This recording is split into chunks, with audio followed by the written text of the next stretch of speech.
Welcome to something we're calling Harvesting Legal Knowledge. It's a collaboration between NDFB and Ohnstad Twichell law firm. My name's Jeff Missling. I'll be kind of serving as your host of this video, and I serve as the Executive Vice President and CEO of North Dakota Farm Bureau. And with us today, we have Tiffany Findlay and David Piper. So welcome, folks. And Thank you.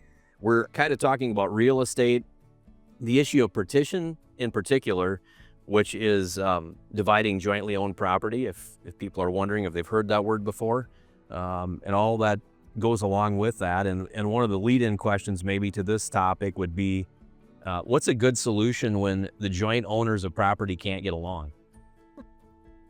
Yeah, so I mean, obviously, it's a difficult area to deal with. You've got family issues that have arisen, and there's things that people just can't get over, figure out, and you think of mom and dad on the land, and they pass it on to kids, whether it's two or three or four or more, and maybe one or more of them farm, um, and one of them wants to farm and the other ones maybe want to farm also. And it's okay, well, how do we split up this land? How do we treat everyone maybe not equally but fairly? Because there's, a partition is essentially when the parties can't figure out how do we utilize this land, how do we use it, and says, okay, well, we're at our wits' end, we can't figure it out together. We need to get the court involved. We need to get our attorneys involved. And the court has two options, essentially. The court can either say, okay, we can divide this up. We've got three siblings here. We've got three sections of land. We can divide it up. Each person gets a section. That's easy. But what do you do when it's two or three siblings and there's, 6 or 7 quarter sections? Some of it's pasture. Some of it's, cropland. Some of it's really good cropland. Some of it's, lesser quality. How do we divide that up? We've got maybe one sibling or two siblings out of three who farm or want to farm, or maybe one that has a kid who wants to farm. I want to keep farming. How does that play out? So, unfortunately, when you get to that point, if the parties can't figure out how to divide it themselves, we need to get the court involved. And the court can say, okay, I'm going to either sell this and you guys can all buy it at a sale, or you can try to, and your neighbors can come and try to bid you up, and then you run the risk of losing the family farm that's been in the family for generations to be sold to either the neighbor or some, the worst case scenario is, some out of state, you know, um, industrial farmer or corporate farmer who's got, tens of thousands or millions of acres that are just trying to, build up as much land as they can. And now we're just lost another local farmer or maybe a couple local farmers. So, the partition statute there's actual a separate statute in North Dakota, which is interesting because a lot of times we've got, statutes for certain areas, but not a specific subsection of an area. So for real estate, we've got this subsection that governs partitions. And, one of the things that's really interesting is that if you've got a couple siblings and one of them, wants to start a petition because you guys just can't figure it out, which happens. I mean, we've got different personalities with siblings, or maybe it's cousins that own the land now because mom and dad have passed it on to, their kids, and then their kids pass away, and now we've got cousins dealing with land and all that stuff. We see that. So it's what do we do? So you file what's called a partition action. Says, hey, court, we want you to help us figure out how to divide this up. And or it's a person who says, you know what, I'm 80 years old, I just want the money, I want to go live someplace warm, I want to do this, I want to give it to local church, I want to do something, I don't want to be a landlord anymore, I'm tired of being a landlord. And my brother or my nephew, they have a different idea of what the land is worth than I do, and that's not right or wrong. That's just, it is what it is. So it's if brother says, oh, I'm going to pay you $6,000 an acre and it's worth 8, you don't want to take that. You're forced, your hand is forced to say, okay, well, if you're not going to buy for that, and that brother owns an undivided 1/2 interest with you, if you sell an undivided 1/2 to someone else, it's going to get devalued because they don't get the full ownership interest. So the court can, have an appraiser who's hired. They can have a referee who's generally going to be an attorney hired, and the referee says, "Okay, I'm going to hire an appraiser. I'm going to talk to the parties. I'm going to figure out what the best thing to do here is, and it's either it's going to get sold at an open auction, a public auction, or listed with a realtor, or if the person who brought the partition, if they say, you know what, I just want out, I want to sell this, they can ask the court to sell it, and in that case, if they specifically ask for it to be sold, there is a mechanism within the statute that says, okay, other sibling, you can actually buy it, but it's got to be fair market value. So brother thinks, oh, I'll make it a deal. I'm going to buy it for $6,000 an acre because the court says I get to buy it. Well, it's fair market value. So there's going to be an independent third party appraiser who gets hired. They're going to determine what the fair market is based on local land that's sold off in an area. What the what the rent rates are in the area and that kind of stuff. And then if it comes in at 8,000 or 9,000, and brother has the option. He doesn't automatically have to accept it, but he has that option to buy for that amount. And if he doesn't want to or he can't, then the court's probably not going to force just her to sell it because that's going to devalue his interest. And that person can come and start a petition if they buy it, and then they could buy it from brothers, so then the whole family loses it. So Wow. yeah, there's a lot of ins and outs. But in that case, the court's probably going to put the whole thing up for sale if brother doesn't want to exercise that right. And then what happens when you got a tenant involved? If you've got brother and sister who are in their 70s or 80s, they don't farm, they inherited it from mom or dad, they held on to it because it's their title in North Dakota. They moved somewhere else because of a spouse or whatever. They got an opportunity somewhere else, and now they're absentee landlords. And you've got a 5-year lease in place to the tenant. You're in year 2, and one party wants to sell it, one sibling wants to sell it, the other one doesn't, because they want to keep their whatever roots they have in North Dakota for a little bit longer, which makes sense. I get it.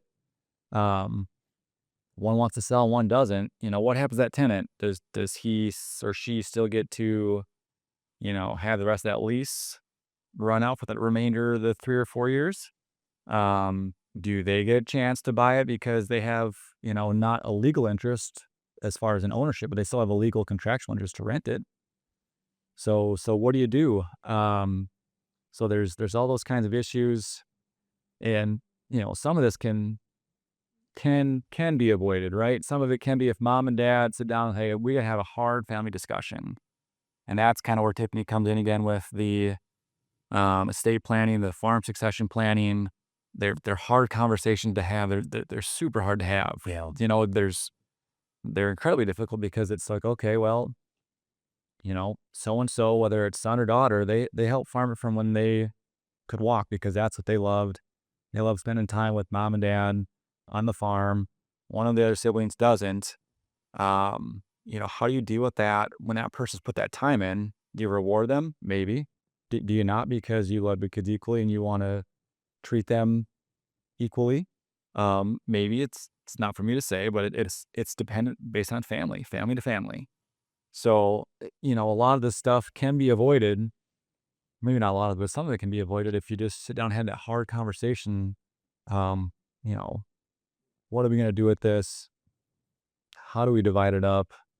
Um, and it's heavy stuff. It's difficult stuff, but having those conversations can hopefully avoid some of this, because after mom and dad are gone, if mom and dad, could have these conversations with kids and say, here's what we're thinking of, here's what we want to do. We want you to be involved. We may not do what you want us to do, but we're going to have these conversations.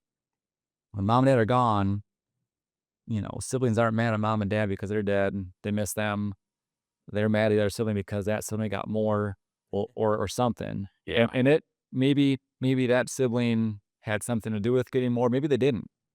But If mom and dad's goal is to keep the family farm in the family and avoid or not create more hostilities or tensions between their children, you gotta have this conversation. So, um, kind of talking about how, what do you do? Your brother, your sister, they sues you for partition. I mean, you got to protect yourself. If you don't answer that lawsuit, they could get what's called a default judgment against you. And if they say, "Hey, I want the north half of this, I want this pasture, I want this quarter, and then my sibling can get the other quarters," if you don't answer that, the judge could enter a default judgment against you. And if your sibling asks for all the valuable quarters and you get the other ones that are less valuable, you've got a tough row to hoe to undo that. So the first step is to take it seriously, hire an attorney, have them submit an answer on your behalf, and then start talking through the process. Okay, how do we find a resolution? Because again, litigation, it can take years. It can take, well over a year. The courts are booked out. You can't get a calendar date now if I served an action until a year from now, maybe 14 months, depending on the calendar. So it's important to take those seriously, get someone who knows what they're talking about. We've unfortunately seen a large uptick in partitions in the last few years just because, that generation is getting older, and they're either deeding the land to their kids or they're passing away and deeding through their estate or whatever. And um, it's an issue, and there's no right or wrong answer in how to handle that succession. It's just what mom and dad want to do, but it does create potential issues down the road. And the more you can talk and plan, the better. But when we're talking about the tenants, that kind of is maybe a good segue to talk about landlord tenant issues. So I don't know if you want to hop in and talk about some of those. I had a couple more questions, or partition related questions, I guess, but um, the question of does a partition always result in a sale? And I think I heard you say not necessarily. So Right, not necessarily. I mean, if there's if it makes sense and the land doesn't get devalued, the court can either agree to, or the court can order that be split up. And it's possible that you could do equal acreage but unequal value because not every acre is created equally, right? Obviously, if there's pasture and cropland, they're going to be different valued. Even if there's, from quarter to quarter or within the same quarter, this acre in the southwest quarter is not the same as the northeast because drainage, or maybe it's near a riverbed. So it's, more sandy and that kind of stuff. But there's got to be something to make sure whoever gets the less valuable land gets the same value. So if there's a north half and a south half that gets split up, the north half is worth, 3,000 acre and the south half is worth 5,000. There's going to be what's called an owlty payment, where the person that gets the south half has to make a monetary payment to the person that gets the north half to make sure that they get treated, fairly and gets the same value. So I mean, yeah, there's a situation, a scenario where the land can be it's called partitioned in kind, where the siblings or whoever it is, they each get to keep some of the land.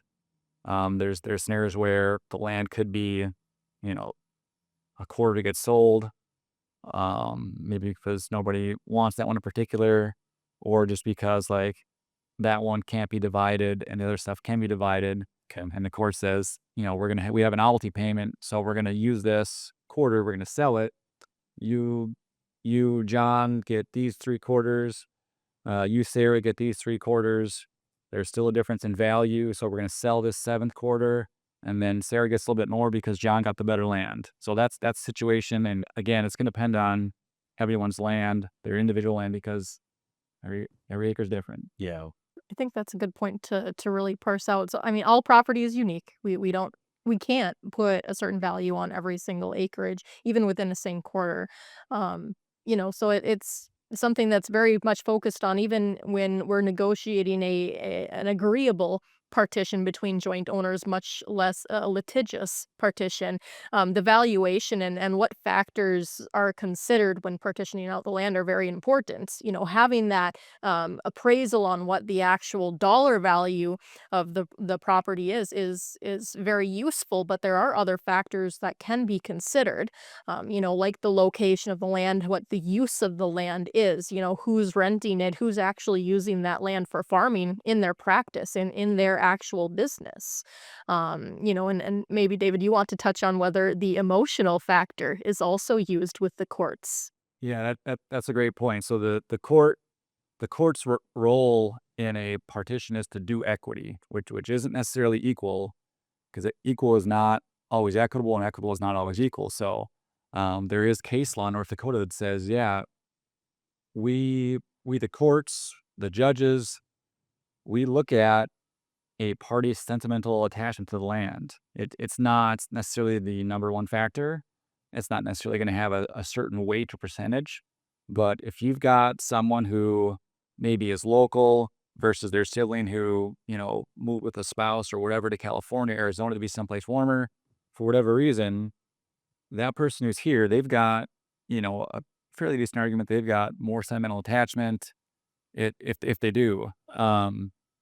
Courts look at other things, like Tiffany said, like who's actually using it, who's farming it. If you've got a large farm and one sibling is actively farming it, and they've been leasing out their other sibling's interest for, whether it's been a year or multiple years or whatever, that's their livelihood. That matters. So the court could look at, okay, this is John's livelihood. He's farming. Sister uses this for rent, or brother. John depends on this to feed his family. He depends on this to make a living.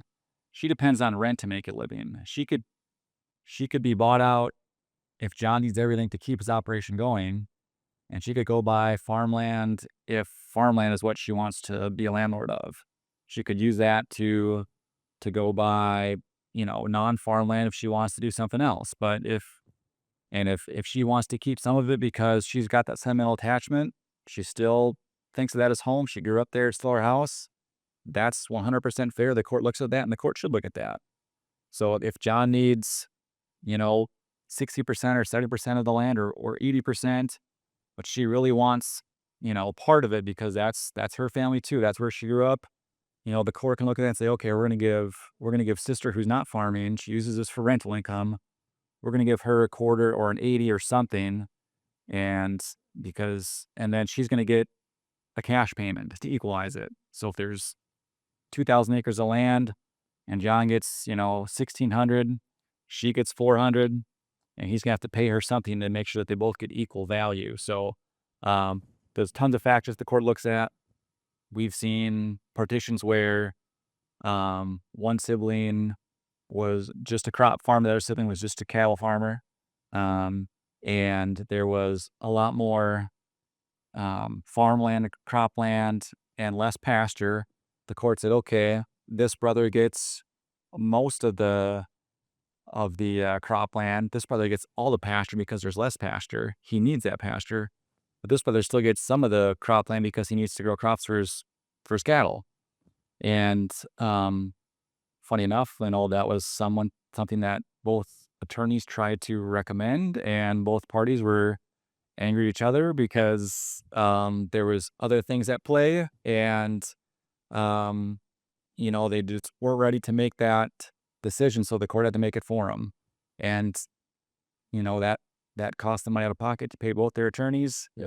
And the emotion sometimes gets in the way. It's like a divorce. You own this land with your sibling, things go sour for whatever reason, or you just have a difference in how we want to use the land. And when the farm's been in the family for so long, it's easy for those emotional attachments to kind of drive where you go. Yeah. Versus trying to think, maybe more rationally and more critically about what do I need to keep my operation going. It's I did this for mom and dad for longer. I did this, and he was off at whatever doing something else, and I'm entitled to more. And maybe you are, maybe you're not. That's not for me to say, but the court will look at how can I do equity for both parties here, and that might result in both parties being unhappy to some degree. So and and if you can avoid going down that road, financially you're better off. Hopefully it helps you and your sibling, you know, be able to mend those fences somewhere down the road, and a trial's not going to help that, and we want to see our clients happy with the result. We want to see, them be on good terms with their family because, North Dakota is such a small community. Yeah. And life's too short to be thinking about how your brother or sister did you wrong or how they did, you did them wrong. So, the quicker we can get to a resolution that people can live with, the better for everyone. I feel like it's kind of smooth sailing for most families until there's some event, somebody passes away. And then you realize what you either have for relationships or maybe don't have. And Tiffany and I were talking about this earlier also about, siblings get married and then you have in-laws to deal with as well. And that just changes the dynamic. And you may not even know the thoughts or feelings of a sibling or their spouse until an event like that happens. So it's a tricky issue. And I feel like that first person who passes away, it often triggers then a response or some reaction that you couldn't have anticipated. And that's when you really find out what people's thoughts or feelings are. And it can be great or it can be really challenging, I feel like. Yeah. Yeah, we plan and we try to make the perfect scenario for our clients, but yeah, we don't have a crystal ball, or sometimes our crystal balls are clouded, so you never know what's going to happen and who's going to not get along with who down the road. And yes, we all hope that it'll work out, but in the end, that's why there's a whole separate statute for partitions, is because this is a complex matter. I mean, when two people who are supposed to be owning the same land together don't get along, it has to be handled appropriately. It has to, well, we have to make everyone equitable. Um, I think it was good that you touched that equitable doesn't mean equal. That comes up a lot, I feel like, in real property ownership because of the different uses, the different types of topography, and all the factors that come with owning real estate. It's important to talk with your attorneys about every single situation that you have in mind, or all of your feelings about your ownership of real estate, because you never know what could come out to play in the future. I said in the last segment, our family farm has been in our family since 1904. I'm very proud of that. And I want to say that way. I've got 2 kids. I've got 3 brothers. They're all great. We get along great, but we all have different personalities. None of them farm. At some point, one of us is going to have to probably consolidate that to keep in the family, because it's staying in our name is very important to all of us. So we don't know how to do that. I mean, I'm an attorney. I'm telling you, hey, watch out for these pitfalls. And I'm saying I don't know how to deal with it because every family is different. But it's tough to have those conversations. It's tough to figure out what the right answer is.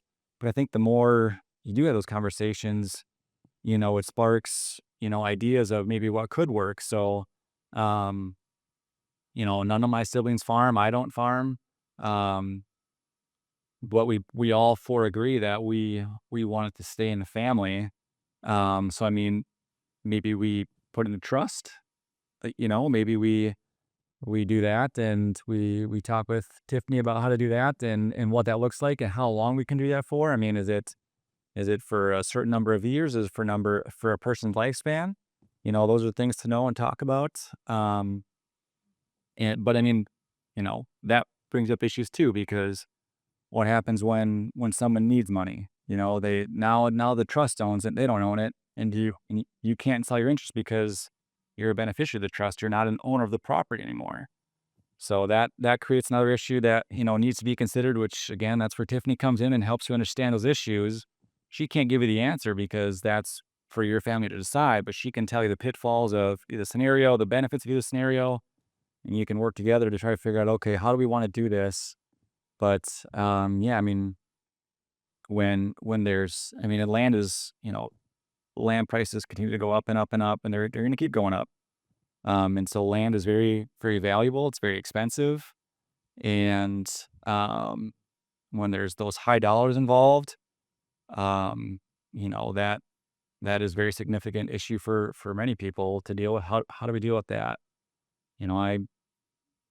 Someone wants to retire and they want to cash their share in, so to speak, and brothers and sisters don't necessarily have a right of first refusal automatically, but you give them a right of first refusal. What happens if you do and they don't want to pay fair market value? It's just, there's a lot of issues that can stem. And again, we talked about, seems to be our theme now, our unofficial theme, the communication piece. Yes. So It's huge. Back to this, the equitable.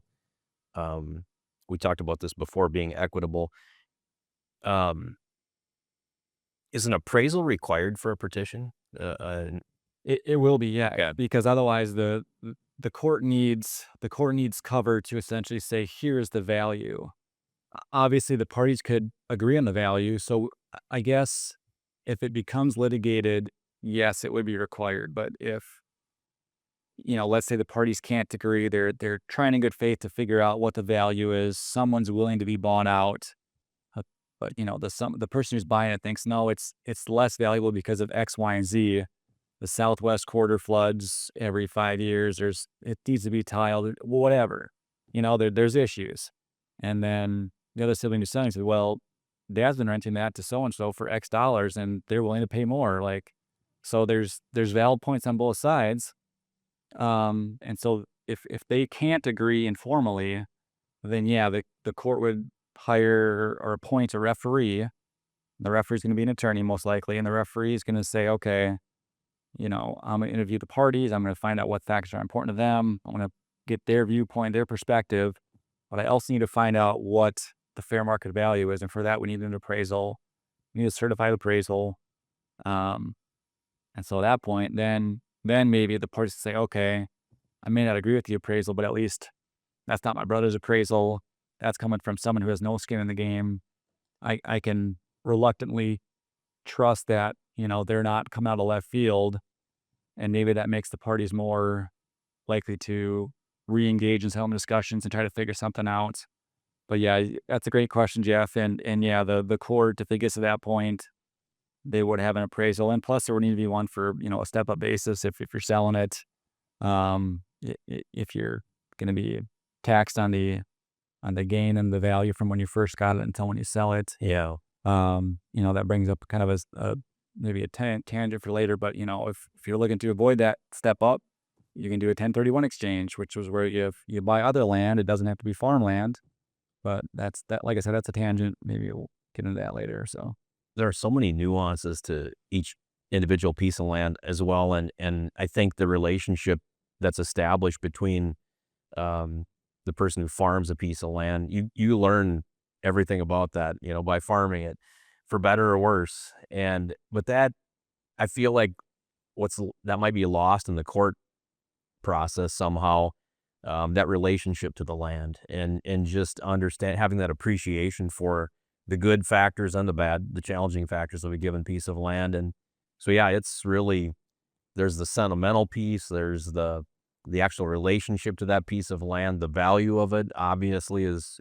critically important to determine, but yeah, I just feel like there's something special about being on that land, farming it, or grazing it, and you just understand there is a relationship. It's real, and that siblings might not even fully understand, because if they're not out there every day. yeah, And I can see how that could get really tricky. yeah.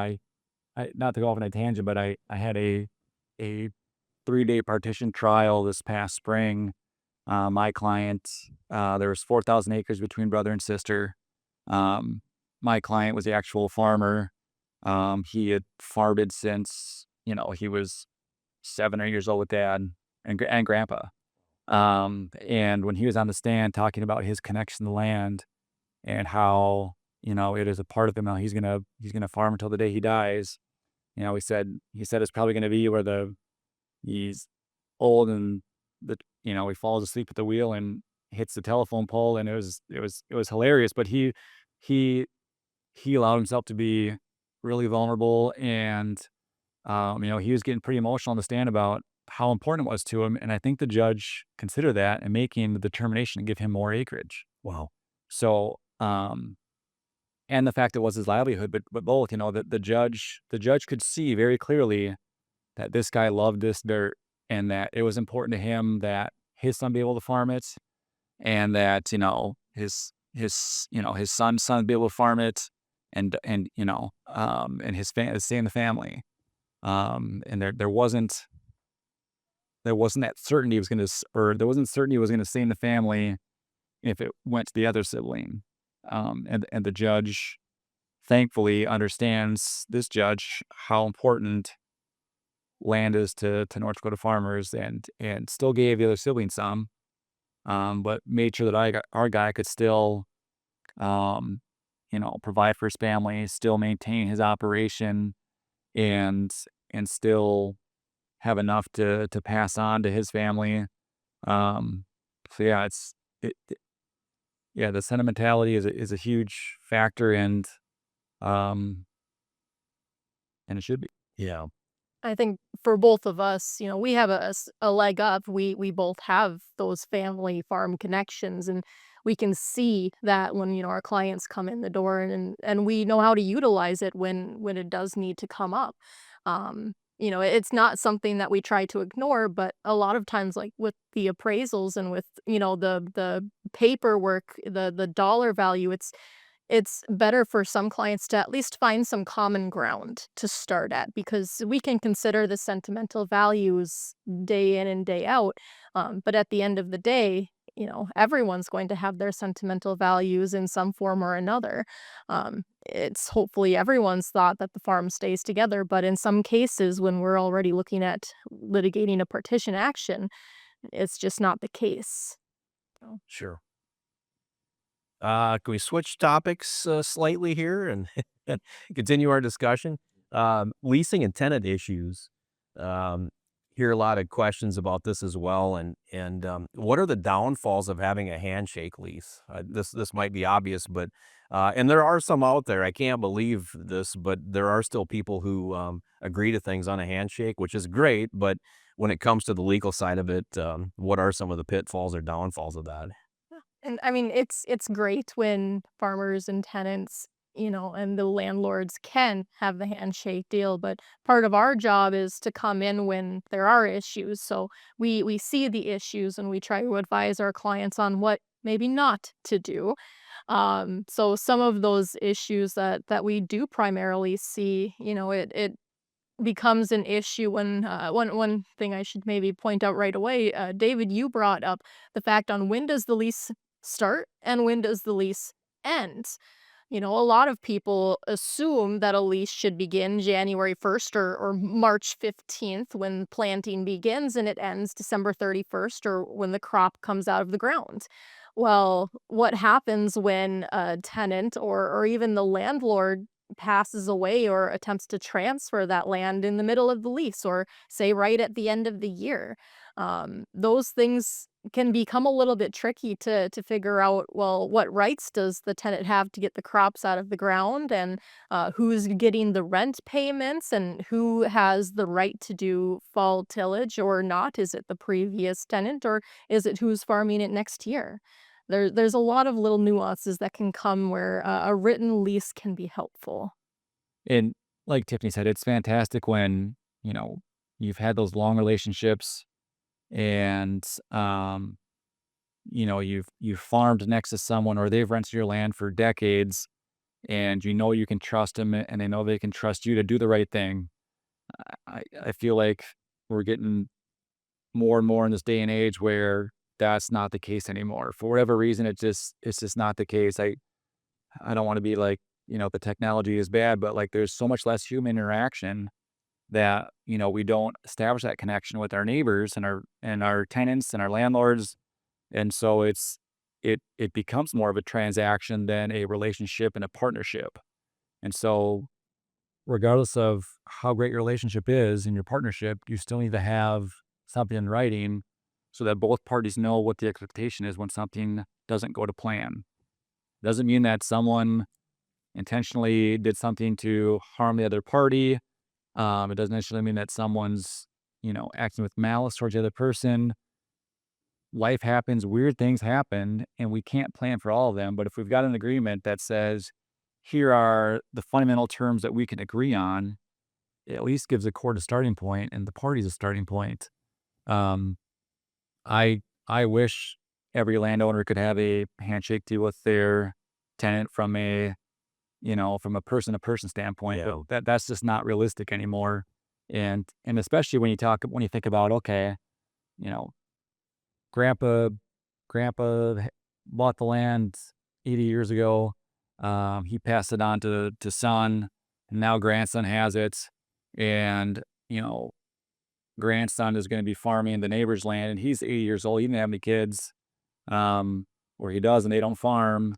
And now this, new tenant who is 2 generations removed doesn't have anything in common with the neighbor wants to farm his land. Like, you've got different priorities. You don't have a relationship with this guy, just is maybe his dad and his grandpa.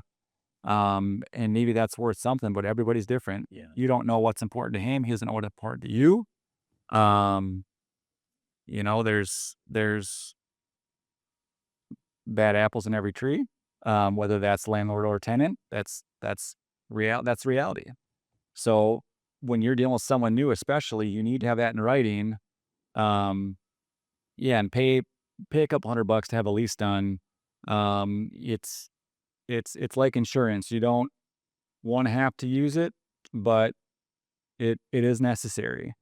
If you get in a car crash and have insurance, you're going to be in a world of pain financially on top of physically, especially if you cause, damage to someone else's vehicle or to their person. And the lease is kind of the same thing. It's insurance to make sure that you are protected if something goes wrong. Tiffany made a great point. If you have a written lease or an oral lease, does it start on January 1 or does it start on March 15 or some other date? What happens if it starts on January 1, goes to the end of the year, and then we get a lot of rain in the fall, things don't dry out, the crops don't dry out, and we get snow, you can't get your crop off. So now you've got thousands of acres of corn or whatever sitting in the field. December 31st, you can't get it off. Does your lease account for that? Does your handshake deal account for that? What if tenant is saying, hey, I'll get it off and it's their last year, so they're not renting from you the next year. You got someone else lined up. Does that new tenant get to come in March 15 and take their crop off so they can plant theirs? I don't know. What does the lease say? We don't have a lease. Okay, well, what happens if it doesn't dry out till April or May? There's all those things that you just, those are the things we can plan for. There's going to be some things we can't plan for. And when those come up, we deal with them, right? Landowners deal with them, tenants deal with them. But those kind of things we can plan for. You can have some language in there about, okay, they get reasonable time to get their crop off. And there's other, pitfalls too, as far as, foul tillage, who's responsible for it, good husbandry, how much herbicide you can use, what kind of herbicide you can use. That's important to some landowners, and it should be. It's their land. They have the final say of how it's used. But if you don't have that in a written lease and that's not discussed orally and your tenant's using something else, technically you can't stop them. You didn't tell them they couldn't use it. There's no agreement they can't use, X, Y, or Z. So and who mows the ditches? How often the ditch is mowed? Those kind of things. Can they run cattle on the fields they have corn stalks that are taken off in October, November, December, or not, and that kind of stuff. So those types of things are things that we can easily address by having a conversation with our client about what's important to you. Are there any restrictions? And then, it's also important to have, because no one ever goes into a contract thinking, oh, I'm going to breach this, or they're going to breach this. Everyone goes into it hopefully with good faith, like this is going to work out. It's going to be good for me. It's going to be good for them. But, do you have a clause in it that says if there's an issue and it goes to court, the winning party gets their attorney's fees paid? Maybe. If you're the landlord, I would probably want that in most scenarios. Sometimes you might not. But again, that's going to be kind of fact specific, fact dependent. We got to talk through with our clients what they want to do, what they want out of this, how much protection do they want, versus, I really trust this guy. This guy specifically has farmed my land for 30 years. I don't think it'll ever get to that point with him. So let's just get all the terms we need in there and not make this, buttoned up to as high as it can go. But with a new tenant, you might want to consider that because it's a trial run, it's a new relationship, and I would say trust and verify, right? You can trust them, but that lease will verify what the terms are, and make them earn that trust too. So And that's a good point too, is once you get to the point of having a written lease with a good long-term tenant, it's also very important to review and renew the lease. I've seen it a couple of times actually where farmers will bring their or say the landlords will bring in their lease that's been renewed for 6, 7, 10 years, and we find out that the legal description or the property description on that lease is wrong. The tenant's been paying the wrong portions of rent, or they've been farming land that wasn't ever supposed to be farmed by them. It's important to make sure that not only do you have everything written down and have an agreement with what should be happening, but also making sure that what you have written down is continuing to be accurate throughout the years of the lease. Mhm. We've covered a lot of good information. Tiffany, David, thank you so much for your time. If folks want to reach out to you, how do they get a hold of you or in touch with you here at Ohnstad Twichell? Is there just go to the website or um, yeah, we can go to onstadlaw.com, OHNSTADLAW.com, or they can call us 701-282-3249. That's for the West Fargo office. Hillsborough office, which is where I'm primarily located, our phone number is 701-636-5700. We're also easily to communicate by email, or if you want to stop into one of our offices, we have a plethora of offices now, primarily our West Fargo office, our Hillsborough, Castleton office, and we even have locations in Page, North Dakota and Maddock, North Dakota. Not fully staffed all the time in those smaller offices, but we are there at least once a month. So you can call our office, find out when we're going to be there, and pop in and say hi. Sounds great. Thank you both so much. Thank you for joining us, and be sure to check out the next video in the series.